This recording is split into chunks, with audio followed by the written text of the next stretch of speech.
আইন মেনে চলো, দালালি করো না। ডিআইজি আছো, ডিআইজির মতো কাজ করো, ডগ হওয়ার চেষ্টা করো না। পুলিশকে হুঁশিয়ারি মোহাম্মদ সেলিমের।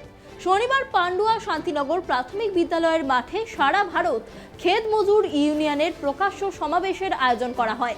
সেই সমাবেশের মঞ্চে বক্তব্য রাখতে গিয়ে পলিট ব্যুরোর সদস্য ও পশ্চিমবঙ্গ রাজ্য কমিটির সম্পাদক মোহাম্মদ সেলিম বলেন, মানুষ যখন আজকে আবার লড়াইয়ের ময়দানে এসেছে, আবার লাল ঝান্ডা মজবুত হচ্ছে, নিজেদের বাঁচার জন্য অমিত শাহ মমতা তখন এক হয়ে গেছে। নবান্নে এসেছিলেন স্বরাষ্ট্রমন্ত্রী, মনে হচ্ছে যেন শ্বশুর বাড়িতে এসেছেন, কি খাতির। আর এখানে পাড়ায় এসে দেখায় বিজেপি আর তৃণমূলের ঝগড়া হচ্ছে, আর দিল্লিতে গিয়ে বলে তার ভাইপোকে বাঁচানোর জন্য।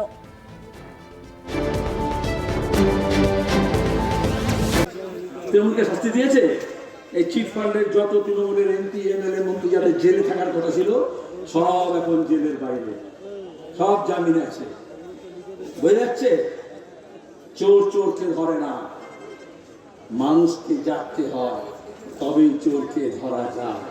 সবাইকে এক কাট্টা হতে হবে, জোরসে লড়াই শুরু হবে। গোটা বাংলা জুড়ে একটা ঝড় উঠছে, বিজেপি আর তৃণমূল ঘাবড়াচ্ছে, তাই তো। যত মানুষ এক কাট্টা হবে, ওরাও তখন আবার এক কাট্টা হবে, যেমন সিন্ধু পর্যায়ে বিজেপি তৃণমূল এক কাট্টা হয়েছিল। আমাদের সুতরাং আরো ঘরে যেতে হবে, বাড়িতে যেতে হবে, দাওয়ায় যেতে হবে।